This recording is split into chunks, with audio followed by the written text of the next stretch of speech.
So today's mod is a simple yet chaotic one. Basically, all towers follow the track. All you gotta do is drop the tower down like you would normally and would start at the beginning and move on the track. I did some testing and it's kind of similar to a green balloon speed, maybe a little bit slower. But yeah, we're gonna see how long we can make it. I put 120 rounds in pop mode here, see if we could get her done. And yeah, starting off, you can already tell that positioning is very important because even with 3 dot monkeys, we are leaking to green balloons. So maybe I should spread them apart nicely. So let's wait. Now is good. I think 4 freshly spaced dart monkeys would hopefully be able to cover most things. I will probably try to ban the infinite range towers because obviously that would be kind of lame to do in a challenge like this. Definitely seems more fun doing towers that, well, require good positioning and aren't infinite range. That being said, if you're wondering how water towers work, well, let me just drop a Buccaneer right here. And it works the same way, you just gotta hover the tower over the water, and you're good to go from there.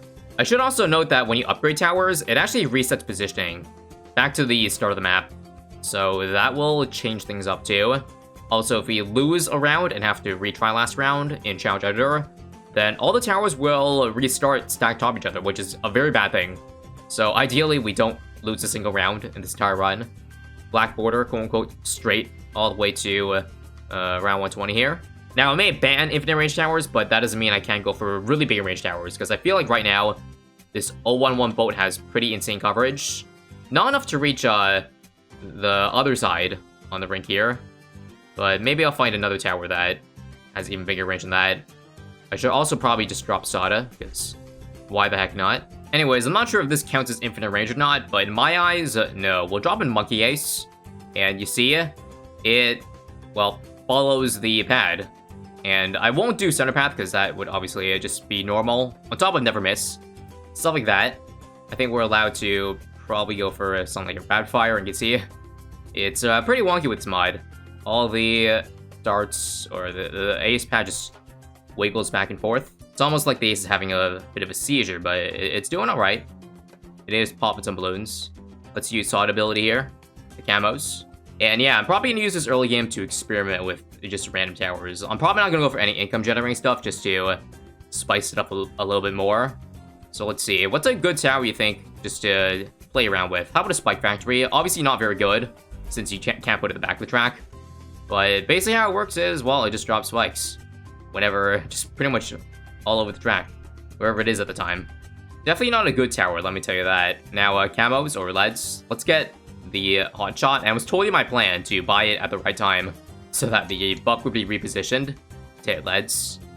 All plan, guys. And if range is a problem, we could probably just outbuff the buck too.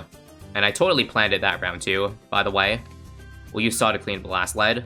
But yeah, let's see. Slow down, and we'll time the Alchemist such that it drops right about now. And you see, got it perfectly placed. Again, we just can't lose, otherwise all the towers will stack again, and the Alp will probably outbuff a 0/0/0 Dart Monkey.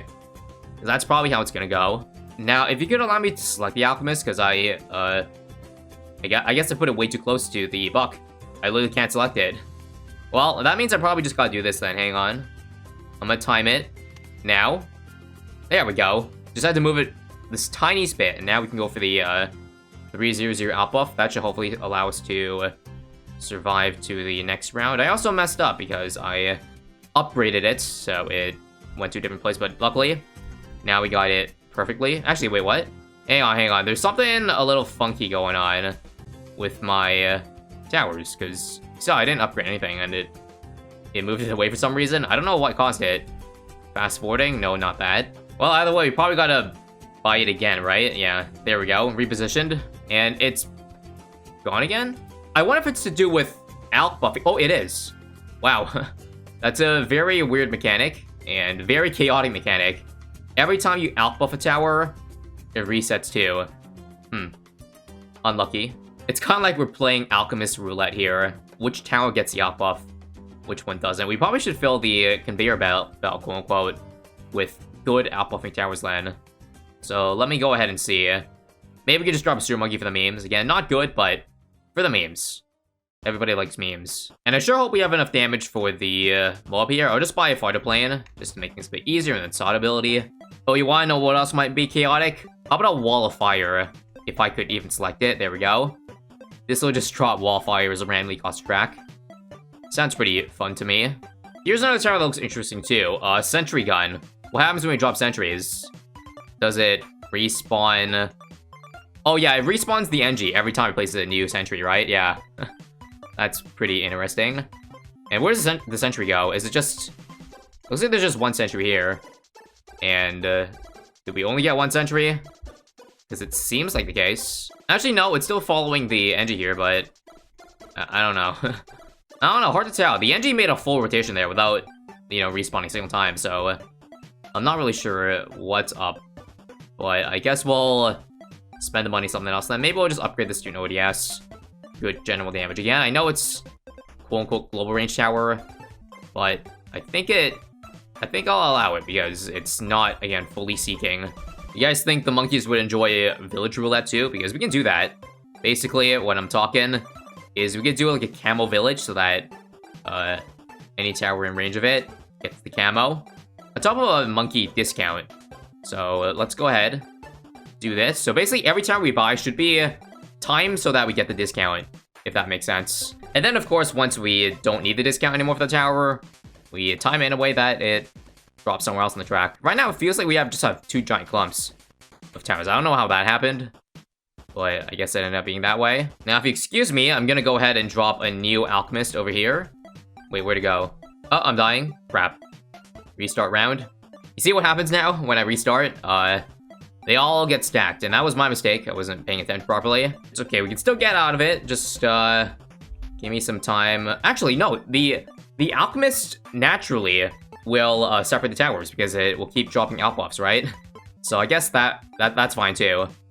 We'll see if this rotation will help beat Rapid this time without any more towers, and looks like we're good.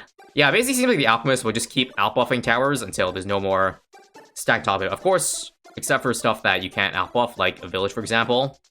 That one stays in place. In fact, both of them stay in place. I reckon it'd be worth moving them, though. I can't click it, so I have to upgrade the thing there. Let's buy jungle drums in this village. There we go. And let's play more Alchemist Roulette. Let's get another 300. Why not add more chaos to the mix? Like that. Alright, more fun towers. How about a glue hose next? If I can click it, there we go. And I realized that, oh yeah, it's really hard to actually get the discount working, because the moment you upgrade it, it'll be outside the range of the village. I might have to, like, rapidly upgrade it once the village hits the entrance. That's the only way to get the full discount, I guess. Alright, just so I'm safe for round 63, I'm gonna go ahead and get a, hang on. Time properly. Let's do a snowstorm ice tower, why not? We'll do a 240. Hopefully that'll be enough to beat 63 without SOD abilities. Right now, the ice positioning is coming in really clutch. Slowing those balloons that are about to exit. Is it enough, though? Or are we gonna leak? I think we're good. How's wave 2? Think we're dead? No, we're good. Don't forget the glue hose coming in clutch, too. With the big range coverage. I don't know if it's gonna be enough, though. That's a lot of balloons leaking. I'll use my ability if I have to. And I don't have to? Alright, we don't. It was close, though. Here's another tower that might be interesting to try out. How about a Dark Knight Seer Monkey? So, this has a Dark Shift ability. I have no idea how it works. Like, if I use the ability, does it just respawn to the entrance again? Well, we'll find out right here. So, Dark Shift, let's see. Now? And, oh, wait, I think we broke it. He just went out of bounds. Wait, where'd it go? Oh, it's back up here. And, let's try this again. So, Dark Shift up here. And what's it do? I think it just goes back, actually, to the track. After, you know, it spawns in a weird spot. And then it just respawns back up here because, you know, alchemist shenanigans. All these towers, and we're still dying to rounds like 73, which aren't even a threat. So that means we probably need some bloom pump power, huh? Maybe I'll do stuff that might be useful later on in the game. Like, I don't know, maybe Embrittlement, +1 damage debuff. Sounds good to me. Okay, the longer this goes, the more I have a feeling we're not going to actually make it to 120. So let's actually get some good towers. Like, for example, I would say more press. And the way it's looking, we definitely need stuff for the ceramics too, because even with the ice tower, it's just too unreliable. And the glue. In fact, right now they're stacked on each other. No idea how I can get rid of it with the Aqua. I think they're placed in a spot where they literally just can't move. Come on, Sod ability for the last part here. Good. 82. I think I'm just gonna go for maybe a good tier 5. How about a Sky Shredder? Question is, can I even save up 20k? Because I'm strong as it is. I probably gotta sell some towers for this. And several grueling rounds later, I think we can afford the Sky Shredder now. Come on. Or is this boat gonna be in the way? You know what? I'll just sell the boat. Screw it. There we go with Sky Shredder time. Finally, a competent tower that does have global range to an extent, but still is made different because of the rotating platform, as you see here. And what else could we use from here? I don't know. Maybe we could use a decam myself because it feels like the village is too unreliable right now. So a 300 would probably be good enough to decam DTs, allow the other non-camo towers to affect it, like Morp Press, for example, or Morp Glue, which I want to get because it is a good upgrade. However, I lost it in the sauce. It's hidden behind a bunch of other towers now. Okay, I give up. I literally cannot select it for the life of me. There's like an ice, a Morp Press, and a glue here, but it won't budge. The only way it budges is with an Alchemist, but the thing is, I think the Alchemists are perfectly placed now, that they will never affect the tower. Just watch its loop around. Well, it did get the sub there, but I think, yeah, with this mod, eventually the towers will just keep getting dropped in position in a way, such that the Alchemist has nothing to give a buff to anymore, if that makes any sense. Like, you can see it with your very eyes here. Literally nothing's in range. Everything misses, and we're dead because of that. Low-key, I think restarting the round saved up, because now I could finally upgrade to a Morp Glue. And let's see, Sod ability for the last part here, good. Let's see if 95 is a problem. I sure hope not with the Sky Shredder and all that. But you never know, yeah. We're dead. JK, I use Sod ability. Do be coming in clutch right now, that's for sure. Alright, 98 here, come on, Sod ability again. I have 30k to work with. I don't know what I'm saving up for, but I'm just keeping it on hand, just in case. Maybe I could do something funny, like a Dark Champion, but that's still only halfway to there. Honestly, if Alchemists are working the way they are, Permbrew wouldn't be a bad idea. Like, buy Permbrew, die in a round, reset, and then Permbrew will give the buff to all your towers. Sounds good to me. But again, we need about 30 more K to afford it. Hopefully, free play here goes a bit easier on us. Otherwise, we will have trouble affording it. 20 more rounds to go. Alright, 103 here. Yeah, I don't think we're making it, like, at 30k, guys. These rounds are just too tough. Let's think about another good intermediate tier 5 here. Sod ability again, just to save us here. Good. I'm kind of thinking maybe a Prince of Darkness. That isn't too special because the balloons or the zombies still follow the track, but it sounds like it might be interesting seeing a rotating graveyard. So what do you say? Should we go for it? I say why not? Why not? See how it goes. Hopefully it actually does a crew zombie count. I do realize it got nerfed though, so I think the range is tinier for where it spawns zombies. But let's see if it can still do the job with cleaning up ceramics. So that's the toughest thing right now, as you see. Ceramics just running by us. I think it's holding its own though. Can we check the graveyard count if you could? Yeah, it's pretty close to full. That's good for us. In fact, I think the Prince of Darkness is a bit of a cheat code, because you see, it keeps respawning at the front, I think, every time it spawns a zombie, or a zombie balloon. So essentially, our graveyard, quote-unquote, is added whenever balloons pop near the entrance. And that's basically going to keep us close to full at all times, so that's good for us, I guess. Guys, I think the Prince of Darkness was a good investment, because it's doing some insane cleanup for us right now. Just continuously spawning BFBs at the back so that we have our ceramic catcher right here. On top of Sod abilities if I need any. And I bet with just a bit more damage, we can take it home from here. So what's another fun thing? I would say maybe an S-Mail. Not a great tower, especially with the rotating stuff, but I think it'd still be fun to try. Just a constantly shifting S-Mail as we use it. Like this, for example. Just see the blades going everywhere.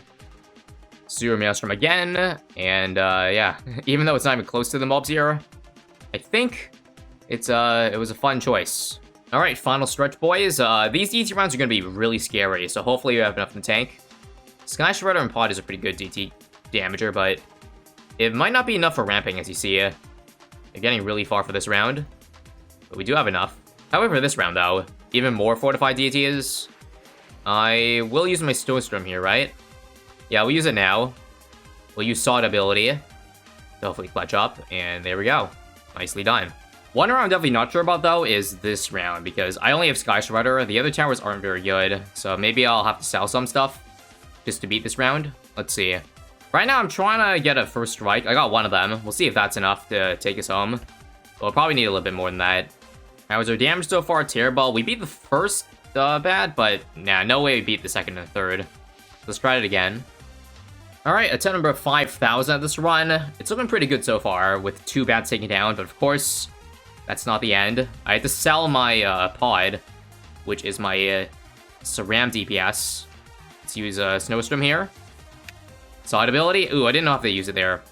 That's gonna suck, because I think I need it for the last one here. Let's see. Spike Storm. Sawed ability. Okay. And we can probably take it all from here. Watch this, guys. So, S-Mail. Spike Storm now. And then we have 2 Snowstorms to work with. 1. And I don't need the second. Very nice. Very nice. You guys have no idea how long that round took. But yeah, it looks like I severely underestimated the difficulty of how this mob is going to be. Because I thought, I mean, this is a pretty easy map. And it's only Pulpa mode. I've done that plenty of times, right? And with, you know, no extra income. That was probably the real killer. Because, yeah, it's really hard to win when your towers are in severely unoptimal placements, as you see right now. But yeah, let's just finish this round off here. Very simple round, and there we go. Hope you enjoyed the mod as much as I did. Shouts out to Timothy again for making this one. And that's all. See you guys next time.